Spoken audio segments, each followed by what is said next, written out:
Hola a todos, bienvenidos a este live. Vamos a esperar, ya llegó, a que se conecte el Dr. Pak. Y el día de hoy vamos a estar hablando de el entrenamiento de mínima dosis, tanto para fuerza como para hipertrofia. Así que espero que lo disfruten. Vamos a esperar un segundito.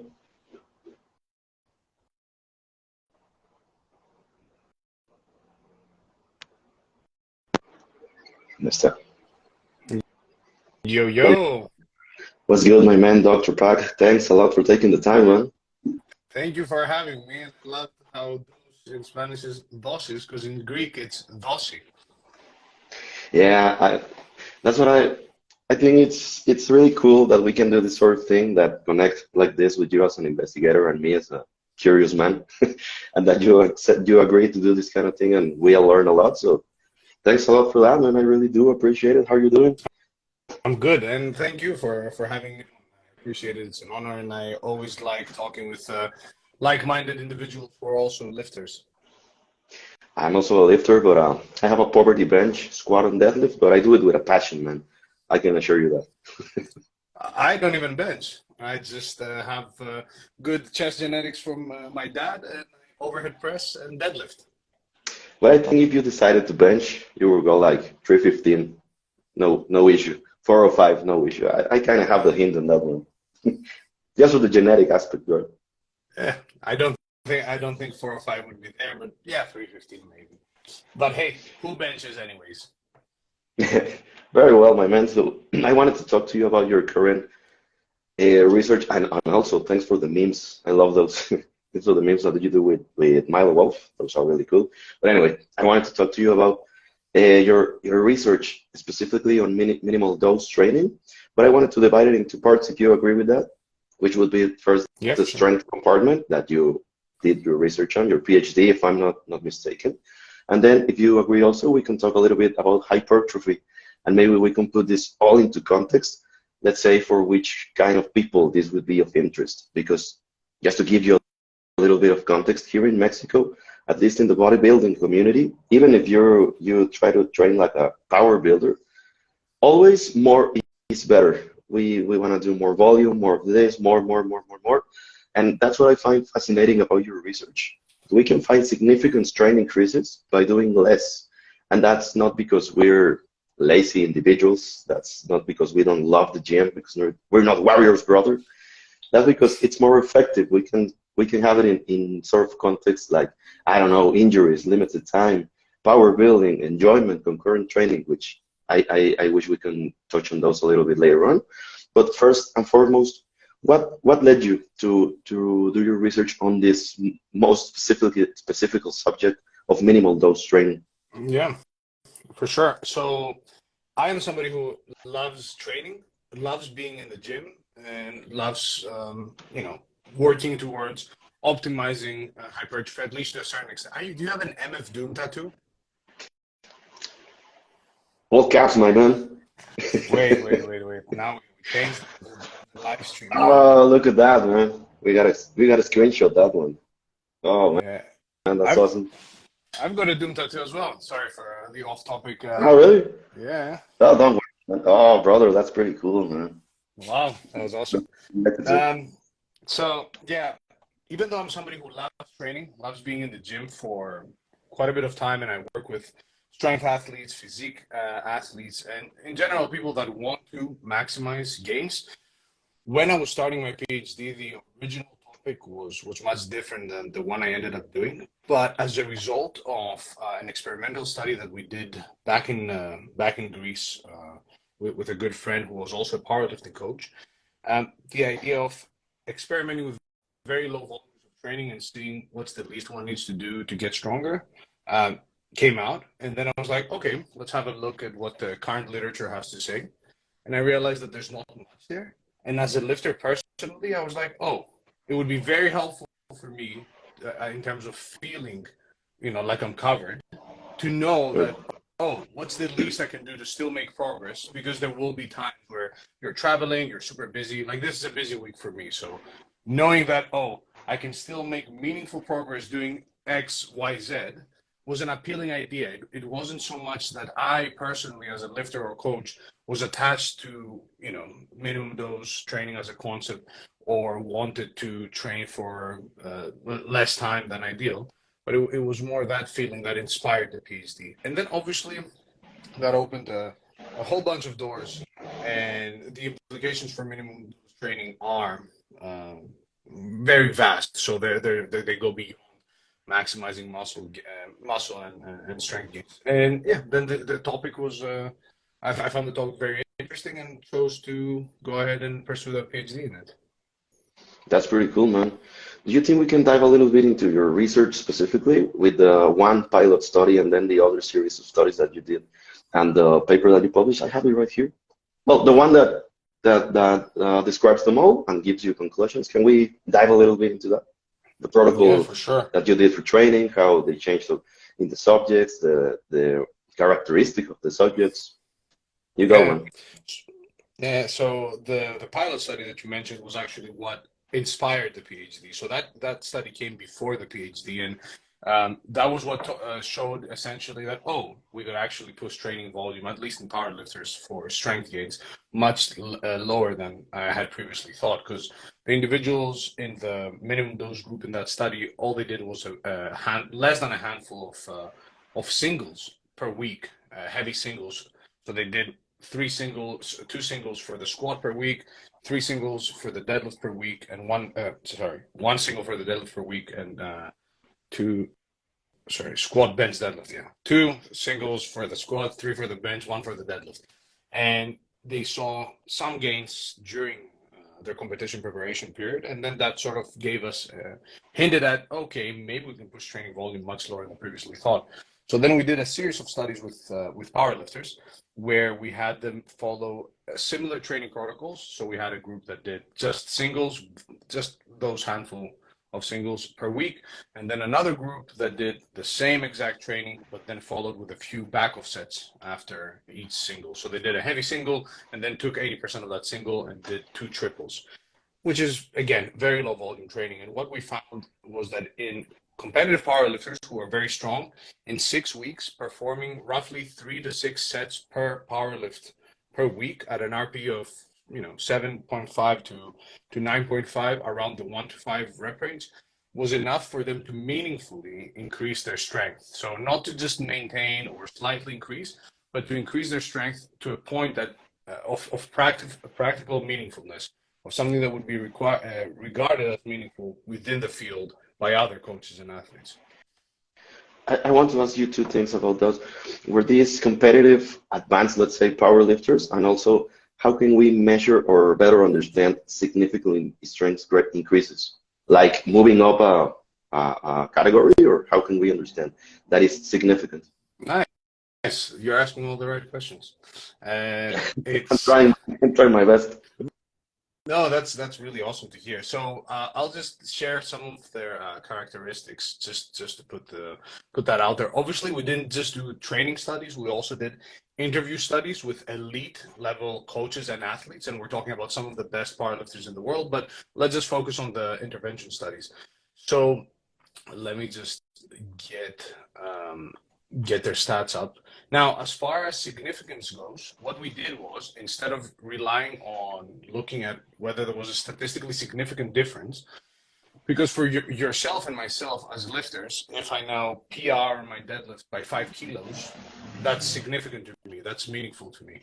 So we wanted to see what the practical significance based on expert consensus from the field was.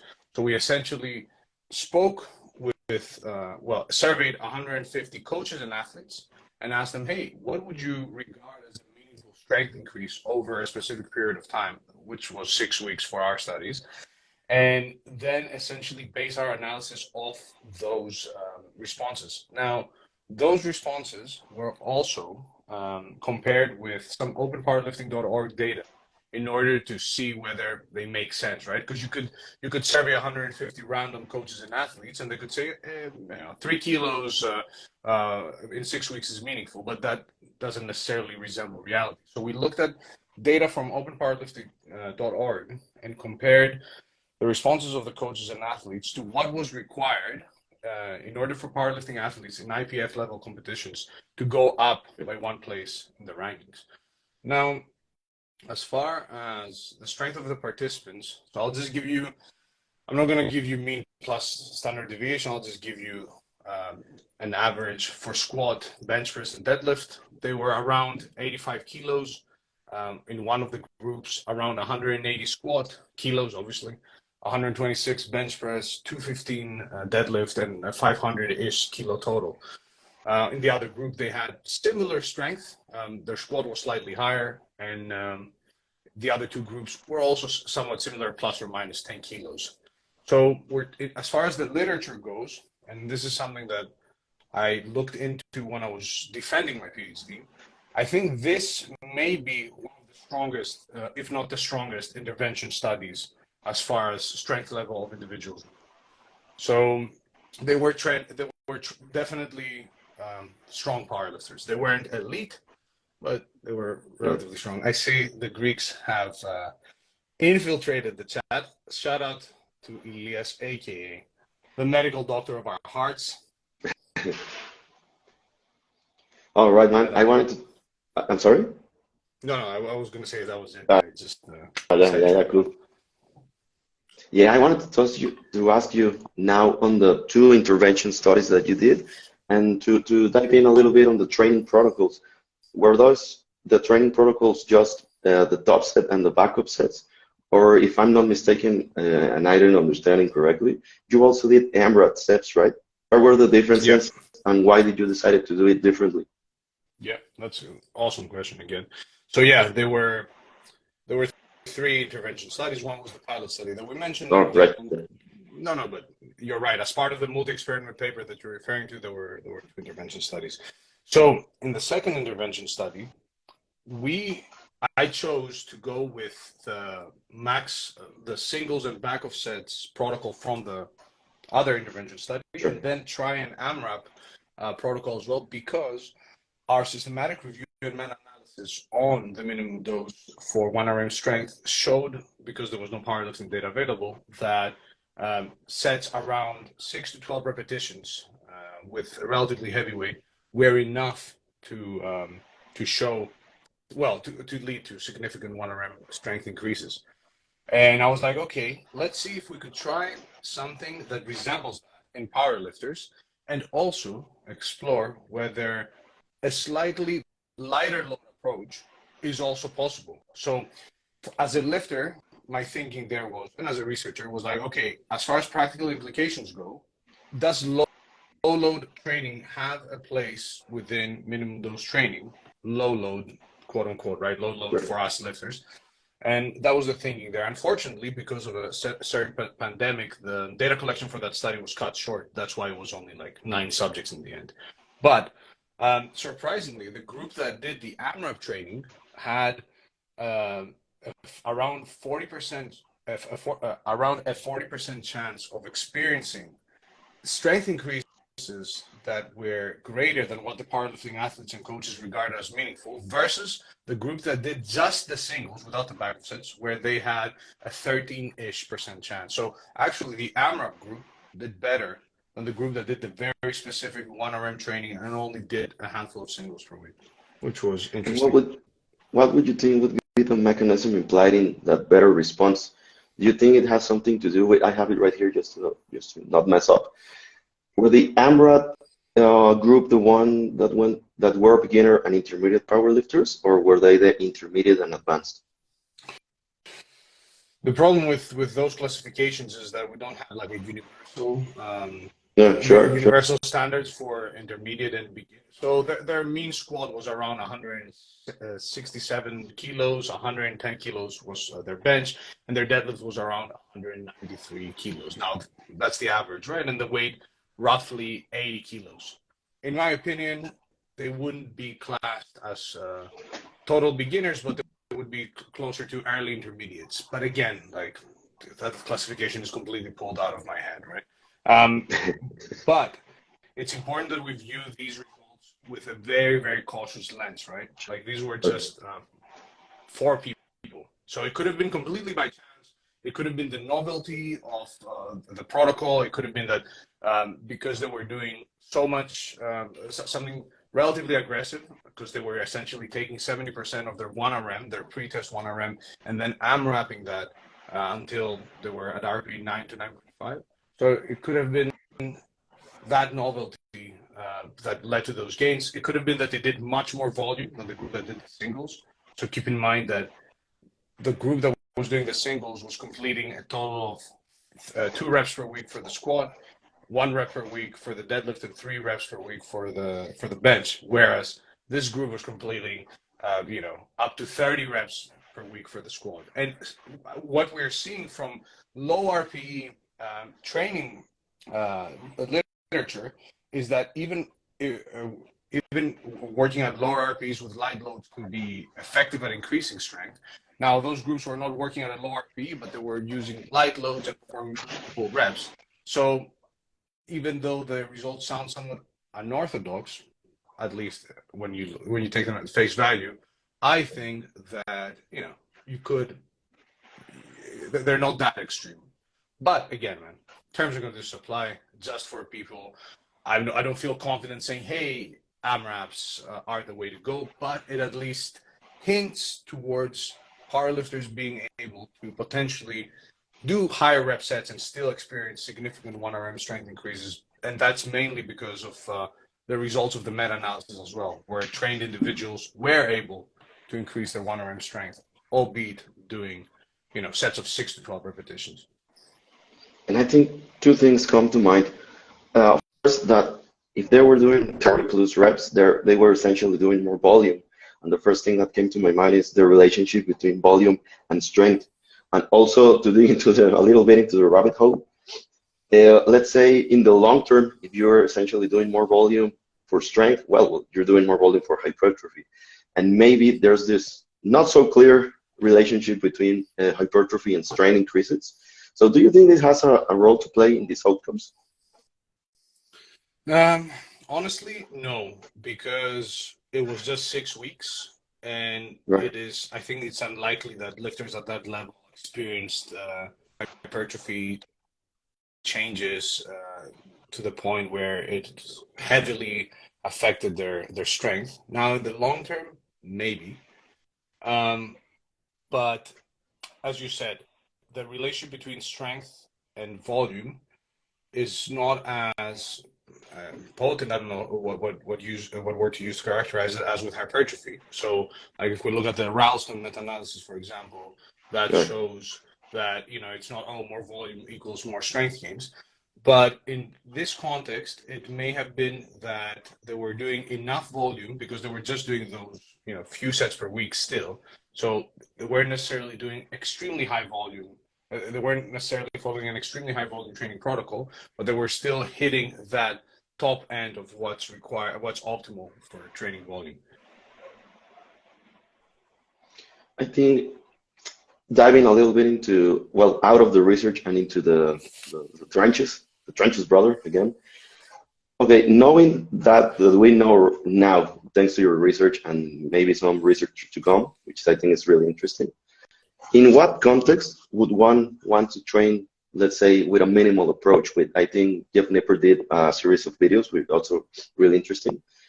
Do you think it has to do with flexibility in one's training? Let's say you're traveling, let's say you have academic work to do, let's say whatever, or maybe in injury situations, maybe, for example, for a power builder to apply a minimum dose training for strength and do all the hypertrophy work? Or how do you particularly apply all this new knowledge into your own clients or maybe your own training?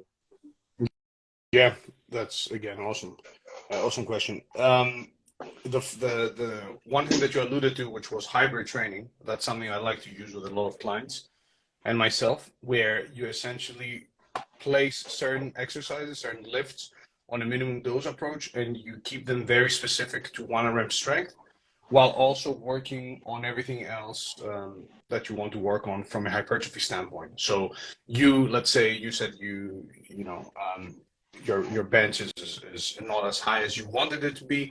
Let's say you could have a few heavy singles and back of sets per week for the bench, and then the rest of your training is purely hypertrophy focused.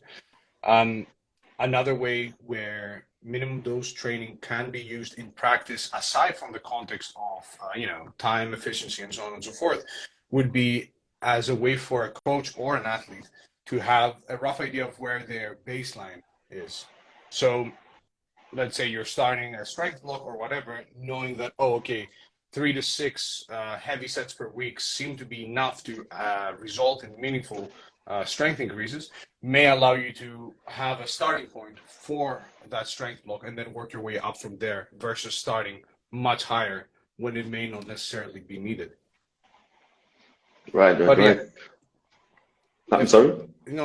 like efficiency as well, obviously, if you're busy and if stress is very high, going in the gym and doing a couple of heavy sets and then maybe a couple of accessories for hypertrophy can still allow you to make the majority of your gains, despite Sure. what some people may think. And it can also give you a nice psychological, not just boost, but give you the relief that, oh, I am busy, things are going to be busy for quite some time, instead of shifting from, oh, I can't optimize to, instead of going from, oh, I cannot optimize, therefore I will not do anything. You can do very little, make sure it's high effort, and still reap plenty of the benefits that resistance training has to offer, both from a health standpoint, but also, more importantly for us freaks, from a strength and hypertrophy standpoint. Yeah, because I mean, who trains for health, man? I'm not Yeah, sure about exactly. you, but I'm not that man. I only train for the gains, brother. I wanted to ask you, well, you alluded to it, but let's say we have a bodybuilder. What would you think would be a better investment of time to do first a strength block, maybe increase strength and then hypertrophy block, being able to lift more weight and maybe reap more gains, or maybe just combine the two things and do minimum dose training for strength with the hypertrophy wall already, which I know it's kind of a sketchy question because hypertrophy, well, you can do everything as long as you train close to failure. But for you personally, what would be a better option? I would just go for just pure hypertrophy training, unless strength was mentioned as a side goal or it was something that the lifter really Yeah, enjoyed doing sure. and kept them motivated. Then I would just go like, hey, you want to become as muscular as possible? We will not spend any time doing any strength work, and we will purely focus on sets that are 5+ repetitions, where you're looking to get the most bang for your buck from each set as far as hypertrophy gains go. What do you think let's say the observation of an increase in strength for a bodybuilder would be something interesting? Yeah, seeing a bodybuilder increase their performance over time is Sure. something that we want, but I never got the rationale for, let's say you do a strength block before and you spend quite a bit of time training with lower volumes of training and getting your bench from X amount of weight to Y amount of weight. Why would that result in more hypertrophy when you could have just been doing more volume and just increasing your strength in another rep range over time? You know? Yeah, yeah, totally, because that gets a little bit sketchy. And I know I don't recall exactly the hours on those papers, but all this, let's say, rationale, like you alluded, to doing strength blocks, or maybe vice versa, doing first the hypertrophy and then the strength for hypertrophy for a bodybuilder. I think it's Schoenfeld in one of his books. I think it's Max Muscle Plan. I'm not sure about that one, but I think it is that does this by phases, strength phases, hypertrophy, and then I think it's resistance. Would you agree with some of these concepts? Or maybe it's not really I'm not, I'm going into the bodybuilding side, but I'm a little biased towards that. Do you think it's a better option? Or maybe not really necessary because you can put that all into just one program, doing Yeah, I think, yeah, yeah, the latter would be my choice. I know exactly what you mean, and I've seen some of those potential. I've seen that phasic approach being proposed towards optimizing hypertrophy, but I don't think that it's necessary versus having somebody do straight up a pure hypertrophy training block. And I think with some people, and obviously that goes more on the anecdotal side, depending on the kind of lifter that you're working with, the strength work, especially with bodybuilders, and especially in this sort of somewhat fashion of a 6 plates per side, brother, and gotta chase the strength PRs. Like it can sometimes be a bit deleterious in terms of missing, like losing sight of your actual goal, and then you get people trying to doing YOLO 2 and 4 RM sets on deadlifts or whatever exercise versus really focusing on, hey, let me make sure that each rep is as hypertrophic as possible. Let me make sure that I'm doing enough volume, and let me make sure that my performance in those more productive, quote unquote, rep ranges is going up over time. Obviously, again, as you said, a set of 2 can also lead to hypertrophy, but you and I going to the gym and busting out a 3 RM deadlift session versus doing 3 sets of 6 to 8 on RDLs with a controlled eccentric, I think the latter would be more hypertrophic. And I was gonna say guilty as charged, man. I wanna have cool Same. stories on Instagram. That's my motivation. But besides, before digging a little bit into the hypertrophy section, besides obviously power lifters, do you think the application of minimum dose training for strength could be of use, let's say, for just people that wanna begin lifting, that wanna get healthier? Would you apply this concept into them? Yeah, for sure. Because so taking a couple of steps back, assuming Gen Pop individual wants to make some gains in muscle growth and strength, we have plenty of literature showing that a few sets per week at a high intensity of effort, so at a very close proximity to failure, can be enough to yield meaningful increases in muscle growth. From our meta-analysis as well, and from previous meta-analyses on hypertrophy and volume and strength and volume, we also know that a few sets of 6 to 12 repetitions can also be beneficial for 1 RM strength. So if you come to me and say, hey, Pak, I have limited time, I don't really care about absolutely maximizing muscle growth, and I just want to look better, feel better, and get stronger, starting with a minimum dose approach and milking it for as long as we can is a viable strategy. And the good thing, which Jeff has also alluded to in his videos, and I've made a few posts about on Instagram, is that from a health standpoint, as far as reaping the potential health benefits, obviously terms and conditions apply, as far as reaping the potential health benefits of resistance training, we know that just an hour or maybe a bit more than an hour per week seems to be enough to maximize some of those health adaptations. So you are really ticking a lot of boxes with just hitting a few hard sets per week. But keep in mind, those sets will likely need to be relatively high, pretty high effort actually. So people assume that, oh, on paper it doesn't look like much, so I'm there at the gym, I'm doing something, okay, that's it, I'm done. But in reality, we're talking about you going to the gym, zoning in, hitting a few very hard sets, and then you could potentially reap some of those benefits. That's pretty cool, man. One side question that I wanted to ask: do you see the perpetrator? Yes. Yeah, I'm right I'm here. right here. I was just thinking, dude. Oh, and that's one of my favorite songs as well. Let me get Came to mind with the guilty discharge comment, man. I was thinking, oh yeah, that reminds me of that song, which is super funny, man. I gotta say, man, I don't know about you, but still for me, Mr. Fantastic, it's a total mystery. But anyway, I don't want to sidetrack too much. Yeah, okay, we talked a bit of those guys a few sets per week. Just do them, make them hard. MF Doom now. MF Doom podcast. Mr. I'm down for Fantastic that. is actually on Instagram. He doesn't show his face, but he has an account. Oh, really? I didn't know that one, man. You hit me with a rap snitches reference now, and it's just playing in my Raps, head now. Raps, Niche, it's super funny, man. But anyway, which I also, I'm sorry, I promise I'm gonna get back to the topic at hand. But I think it's funny that I do also enjoy the gangsta rap side, like Mobb Deep and stuff like this. But I cannot take it any seriously after Doom.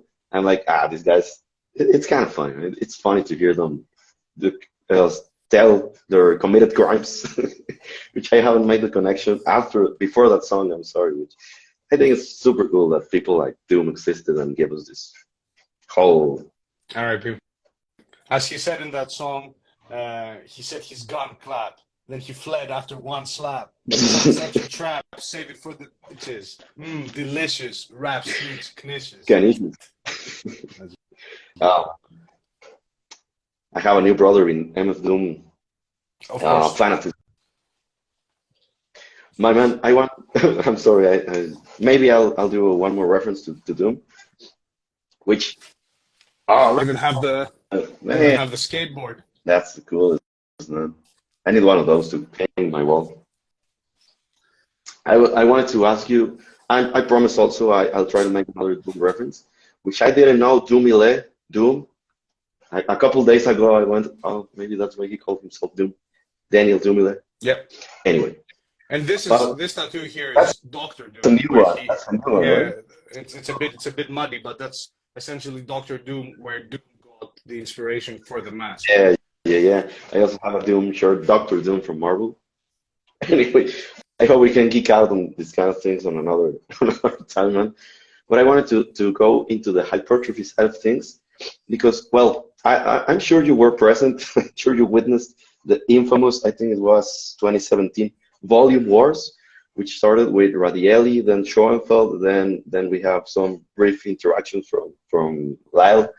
It got crazy, which I think hypertrophy can go a different route other than strength, because in that time, we could see that more volume better until God knows when. But then we began to make a little bit of sense on this, that, okay, maybe rest intervals have a role to play. Obviously, the proximity to muscle momentary failure has a role to play. But I think you were involved in research in regards to minimum dose for hypertrophy, right? Can we talk a little bit about this? So, sure. I haven't been involved in anything formal as far as minimum dose for hypertrophy research goes. So none of my publications are on hypertrophy, but obviously by looking at strength, right. I'm going to read the literature around hypertrophy. And yeah, we can definitely get into it for sure. With hypertrophy, we have this inverted U relationship. For in your own particular understanding and reading of the literature and your own particular experience in research, which is of course strength, but has hypertrophy involved, where would you draw the line for a minimum dose for hypertrophy specifically? So a really nice visual representation of that was given by Eric Helms. Shout out Eric Helms, the good doctor in New Zealand, where he essentially quantified the percentage hypertrophy gained from different set ranges from the infamous, aka famous, Schoenfeld 2017 meta-analysis, where essentially, if I remember correctly, and I remember pretty accurately, 1 to 4 sets resulted in accounted for around 65% or 64% of hypertrophy gains observed in that meta-analysis. And then 4 to 10 sets or 4 to 9 sets accounted for about 84%. And then in order to maximize hypertrophy, you were looking at 10 plus sets. So I would say, although 1 to 4 sets per muscle group per week seems to be pretty solid as far as still getting the majority of your potential hypertrophy gains, given the fact that 4 to 9 sets are also pretty low as far as actual training volume goes. I would say not better safe than sorry, but hey, you doing an extra couple of sets is not going to take that much more time. So I would say somewhere around the 4 to 6 sets per muscle group per week, maybe slightly better than going in the 1 to 4 sets per week route. Let's say, just to put a little bit of numbers into this, we did, I don't know, what do you like, 8 sets per week for, I don't know, let's say back. We do rows, we do some sort of pull down, and in 2 sessions. Do you think that would be enough, not only for the back, but also for the elbow flexors, at least in a minimum dose approach? Maybe not maximizer, but in that approach. Uh, context. If the context is, hey, some guy, I don't really care about my biceps getting extremely bigger. I still want to see some growth. Yeah, maybe would be enough, especially if you have like, I don't know, some chin ups and pull ups there. But I'd say, hey, doing a few sets of biceps is not going to be such a significant time commitment. So if your interest is slightly higher than just, I don't really care. Like for example, my mother, who has gone recently into resistance training, she's not doing any direct bicep or tricep work It's pretty cool. because you know the work that you'll get from pull downs and rows and chest press and shoulder press is still enough for her to grow grow a meaningful amount of muscle for her triceps and biceps for her goals and for her to be healthier and stronger. But for ourselves or for somebody who may not be as enthusiastic about resistance training as ourselves, there's my mother in the comments as well. Shout out to my mother, Dr. Andrew Lackey, the original. But for someone who may not be as enthusiastic, but still enthusiastic enough and wants to build a physique, then I'd say, hey, add those extra 2 to 6 sets of biceps. That will take you an extra few minutes, and you may be looking at a significant difference in muscle growth for that particular muscle group. And I think that context with your mother, shout out, also reminded me of my mother too, because she's getting into resistance training, my father too. But at least here in Mexico, let's say the common knowledge is to do as much as you possibly can. For some particular reason, you have to do all the machines for the same muscle, which I don't know why, but we could do better, at least here in my own country, with promoting, or I don't know if the word is correct, but promoting this sort of knowledge that you can get the better gains. And it's also goal specific, that you want to be healthier, you want to be stronger. You can do a program that's not going to take 3 to 5 hours in the gym and not get minimal gains, but the best possible gains for that context, right? Yeah. Yeah, no, I agree. I totally agree. And I don't think it's just in Mexico. I think in general, people are not aware how little you need to make not just great strength and muscle gains, but also health gains. And yeah, the lack of that general knowledge, I think, is affecting the habit formation around strength training. Because if you manage to build that habit and be like, okay, 2 to 3 times per week, I'll go to the gym for 20 to 30 minutes per time, and just make sure I sit. I'm not going to bother learning how to squat. I'm not going to learn overhead pressing. I'm just going to sit on the machines that they have, follow whatever, learn how to use the machines. And over time, I'll make sure I'm getting stronger on these machines, and I'm doing 5 to 20 reps, whatever. I'm giving you a very wide range, right? And I'm getting to the point where I'm attempting another rep and I cannot get it. right.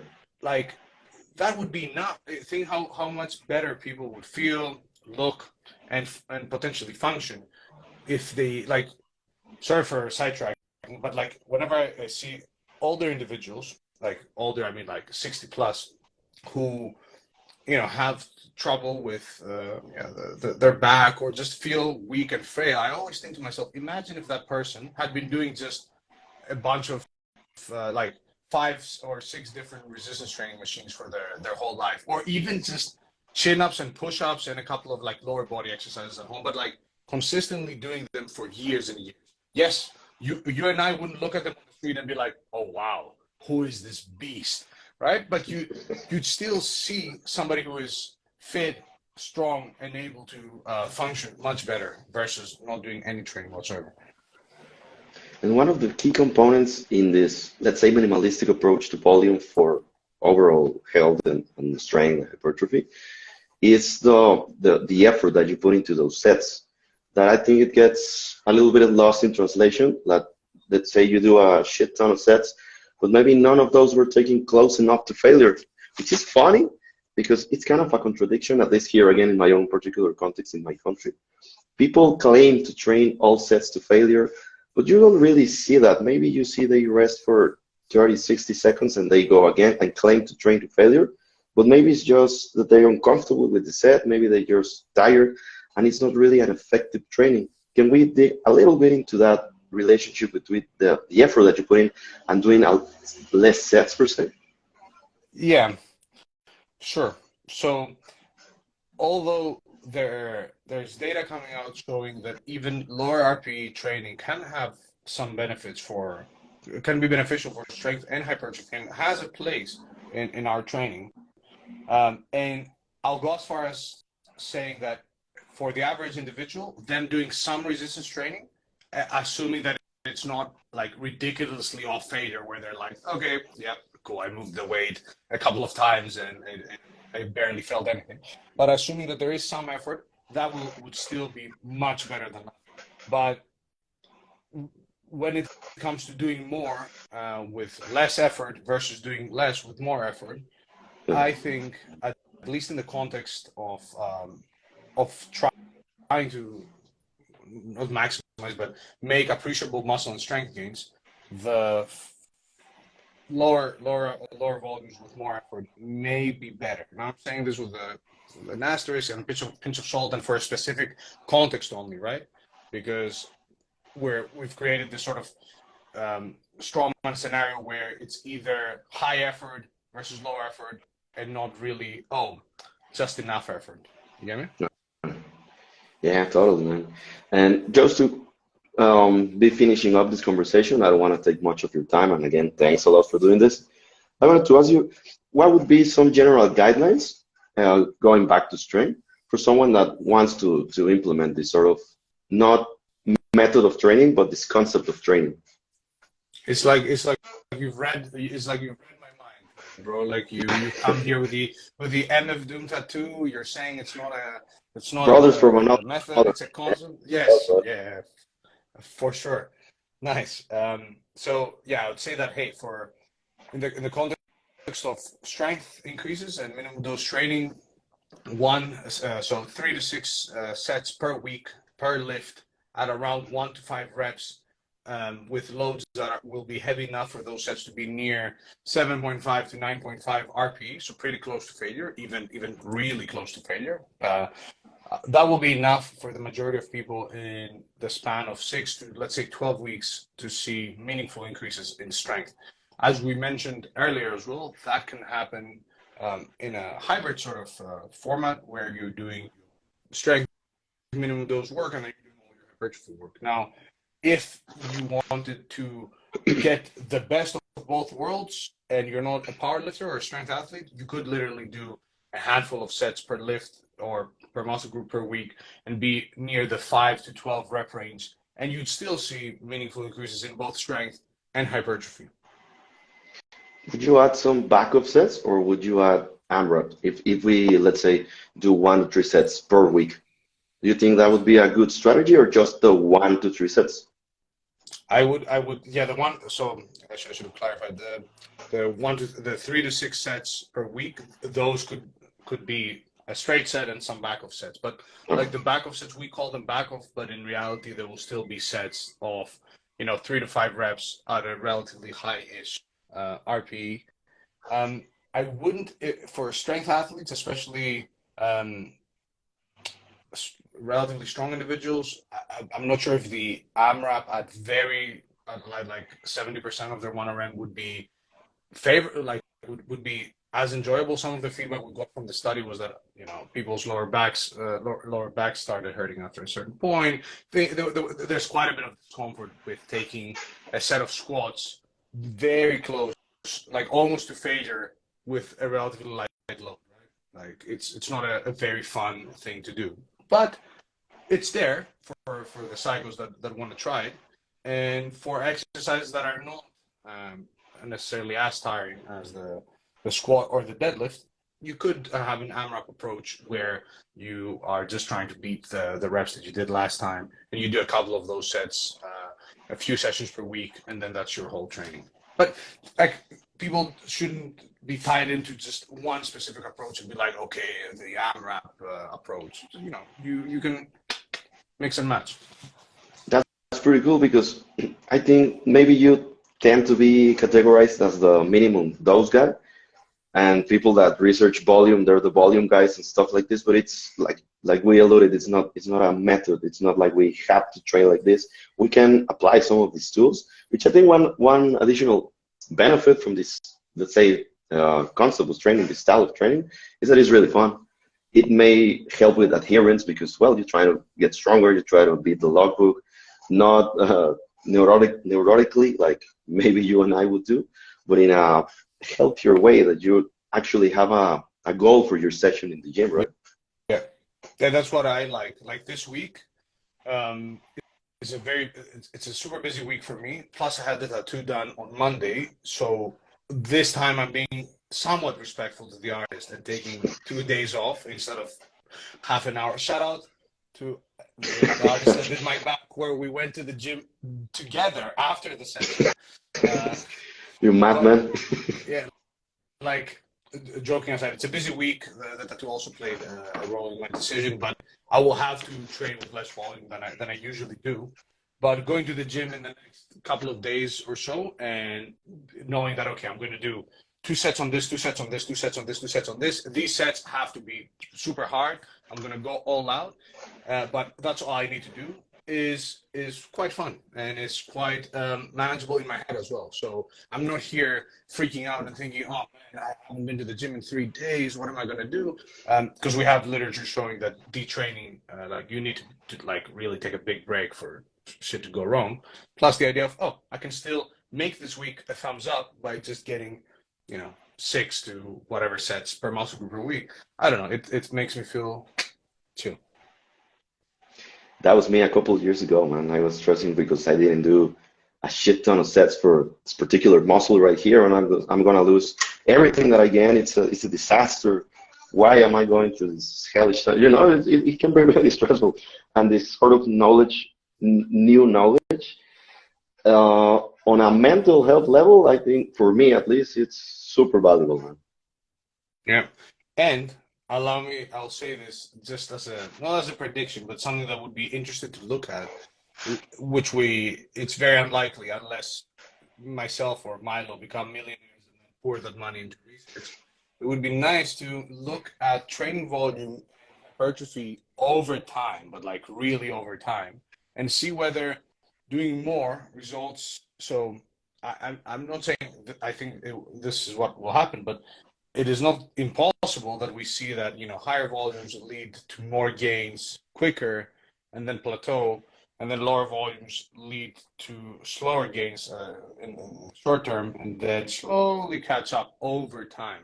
Because the way we conceptualize volume, we think of volume on a weekly basis, on a monthly basis. Anyways, it's another door. I'm opening Pandora's box here, but hey ho. We can do a GoFundMe. I'm really interested in that particular study, series of I think studies. I think And only you and I would be contributing to the GoFundMe. So well, it's better than nothing, right? true. So my man, my brother from another mother, I see now. I didn't know you were such a Doom fan, and that's pretty fun. Let me That's put the awesome. mask on. And also, I'm gonna screenshot that one for sure, man. I'm gonna screenshot this one. This. One sec, because it's very Let painful. me- It's a very poorly made mask. Let me get it. Let me get it on. But it's quite Uh, quite faithful to the man himself. I'll do this one. There you go. I think that's enough, man. And I kid you not. My mother also got into the live stream, man. So I think that's pretty. That's pretty. It gets into my heart, man. Let's just say that. I want to thank you again for your time. Yeah, I'm gonna leave this conversation in my profile. I'll also download it and upload it to YouTube for people to watch it. I'm really looking forward for all the work that you put out in regards to research, and also the way you you do your own style of what's the word in English? Put out information about science with memes and stuff like this. I think it gets a little bit more of the newcomers, a little less serious into looking at a study. It can be quite intimidating. But if you see a meme, you go, ah, that's funny, and it kind of gets to the point, right? So thanks for that one. I do hope we can meet one day in person, and if not, at least do another one of these conversations, man. Truly a pleasure and honor. for sure. Thank you so much for your kind words. I appreciate you having me on. And yeah, Mexico 2024. Ciao. Here we come. For sure, man. For sure. So hope you have a good rest of the week, rest of the day, man, and see you again sometime soon. Thank you, man. Bless you. Take care. Bye. Peace.